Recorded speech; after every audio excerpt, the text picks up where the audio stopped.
பொம்மைக்கு சாவி கொடுத்தா டக்கு டக்கு டக்குன்னு கை தட்டும் பாருங்க. அது மாதிரி இருக்கிற முதலமைச்சர் தான் நம்ம தமிழ்நாட்டுக்கு கிடைக்கப்பட்ட முதலமைச்சர்.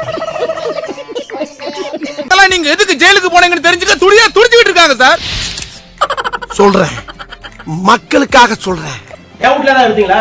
கலைஞர் போச்சு போனோம் எங்க இருக்கு? இல்ல ஜெயிலுக்கு போறோம். சொல்லு. நான் சொல்லிடுறியா? அந்த 2 லட்சம் ரூபாய் பணத்தை இந்த வண்டு உருவம் தான் கொடுத்து வச்சிருக்கிறேன். என் வீட்டுல தான் சிபிஐ எடுத்தானா? யாரும் என்ன தாக்க வந்தீங்களா? தலைவர் வந்து துறைமுகம் அனுப்பிச்சு வச்சாரா? ஒரு அமைச்சர் வந்தீங்களா? நான் அரசாய் 2 மாசம் கழிச்சு கனிமொழி உள்ள வருது. அது வரைக்கும் நீலகிரி உட்பட எத்தனை பேர் வந்து பார்த்தாங்க? என் மனநல ஜெயிலுக்குள்ள எப்படி இருந்திருக்கும்? அப்புறம் கனிமொழி வந்தது பாடு எல்லாம் படையெடுத்து எல்லா மந்திரி வருது. எனக்கு தெரியாதா? அழகிரி ஒரு நாள் வராது. ஒன்னும் ரகசியம் இல்ல. அழகிரி வந்து கனிமொழி அரசாங்கம் கொடுப்பாரு. கலைஞர் வாங்கி கொடுத்ததால ஸ்டாலின் தான் நம்மள. நீ கனிமொழி ஜெயில இருக்கீங்க. ஸ்டாலின் தான் செஞ்சாலும் அப்ரூவ் ஆகிட்டு வெளியே வர வேண்டியதாங்க. முதுகுல குத்திட்டு இல்ல முதுகுல குத்திட்டு தப்பா இல்ல. ஆனா அந்த 2 மாசத்துல என்னுடைய மனநிலை எப்படி இருந்திருக்கும்?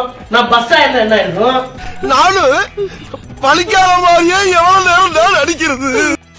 எல்லாரும் எப்படி இருக்கிறீங்க? கேஸ் பிரச்சனை எல்லாம் எப்படி இருக்கு? சரியாயிடுச்சா? சால்வ் ஆயிடுச்சா?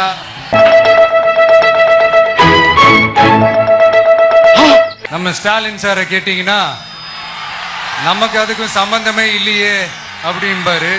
நான் தூங்கிட்டேன், பார்க்கல, இப்பதான் எந்திரிச்சேன். ஆனா அவரு வீட்டுல ஏதாவது ஒரு ரைடுனா, அவரு வீட்டுல ஏதாவது ஒரு பிரச்சனைனா டெல்லிக்கு பறந்து போயிட்டு வருவார். புரியுதா? புரியுது. புரிஞ்சுக்க, தெரிஞ்சுக்க, கரெக்டா இருந்துக்க. கேஸ் சிலிண்டர் பிரச்சனைக்கு கொஞ்சம் டெல்லிக்கு பறந்து போயிட்டு வரலாம்ல. நீங்க போகலைனா அவங்களுக்கு ஒரு ஏமாற்றம் தானே. ஏமாற்றம் தான், ஆனா இருந்தாலும் நான் ஊருக்கு வர்றேன்னு சொல்லலையே. கேஸ் சிலிண்டருக்கு மானியமா 100 ரூபாய் தருவேன்னு சொன்னீங்களே, என்ன ஆச்சு?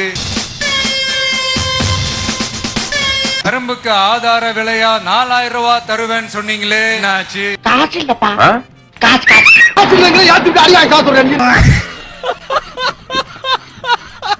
நானும் இது எத்தனை வாட்டி ரிப்பீட் பண்றதுன்னு எனக்கு தெரியல. நீட்ட ரத்து செய்வோம்னு சொன்னீங்களே, என்ன ஆச்சு?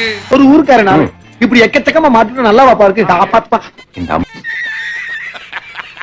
இங்க ஒரு மந்திரி இருக்கிறாரு நகராட்சி துறையில. இப்பதான் பிரைட் ஆரம்பிக்கிறான். வேலை வாங்கி தரதா சொல்லி கோடிக்கணக்கான பணத்தை லஞ்சமா வாங்கிக்கிட்டு என்ன சொல்ல சொன்னா என்ன சொல்லிட்டு இருக்க? தகுதியானவங்களுக்கு எல்லாம் வேலை வாய்ப்பு கிடைக்காத அளவுக்கு பண்ணிருக்கிறாரு. இப்படிலாம் பண்ணன்னு வச்சுக்கடா, நாசமா போயிருவடா, அழிஞ்சு போயிருவ. எண்ணத்தை மாத்திக்க.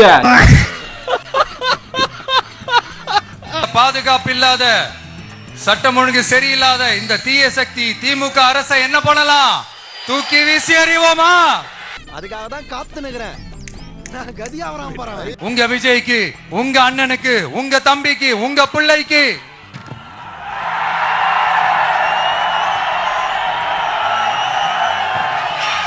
ஒரே ஒரு வாய்ப்பு கொடுங்க. ஏப்ரல் 23ஆம் தேதி, இன்னைக்கு தேதி 31, இன்னும் 24 நாட்கள் இருக்கு. நீ ஸ்கூலுக்கே போனது இல்லையாடா? 23ஆம் தேதி, இன்னைக்கு தேதி 31, இன்னும் 24 நாட்கள் இருக்கு. இதுக்கு தான் படிக்கடான்னு அடிச்சுக்கிட்டேன். பசங்களா, அறுதுகிட்ட முண்டங்களா. கலைஞர் சொல்லியிருக்கார் பலமுறை, எல்லாரும் ஏவினாதா வேலை செய்வாங்க. ஆனா ஏன் இப்படி வளர்ற? வேலையை செஞ்சு கொடுக்கிறவர் திரு ஏவாவேல் கலைஞர் வந்து சொல்லியிருக்காங்க. என்னடா டயலாக் இது? என்ன எழவே அது? என்னது இது? இன்னைக்கு ஊருக்குள்ள ஒரு வேலையும் காணா. ஊரே ஒரே மயான காட்சி அளிக்குது. தனியா வர்றதுக்கு பயமாத்தாப்பா இருக்கு. யாருமே இல்லாத கடையில யாருக்குடா டீ ஆத்துற? உன் கடமை உணர்ச்சிக்கு ஒரு அளவே இல்லையா? நான் பிளாஸ்ட், நான் உச்சம், என்ன எச்சம்? என்னடா பெரிய ஹீரோனா தனிச்சு நிக்கணும்டா, ஒரே தொகுதியில நிக்கணும்டா, கான்பிடன்ட் வேணும்டா, நம்பிக்கையோடு இருங்க நம்ம வெல்லுவோம் அப்படின்னு. உனக்கே நம்பிக்கை இல்ல, எதுக்கு 2 தொகுதியில் போய் நிக்கிற? டேய், 2 முறை நின்னு தோத்துருக்கேன்டா நானு. ஆனாலும் 3வது முறை என் காரைக்குடியில போய் தனிச்சு நிக்கிறேன் ஒரே இடத்துல. உனக்கு என்னப்பா, நீ பைத்தியம்.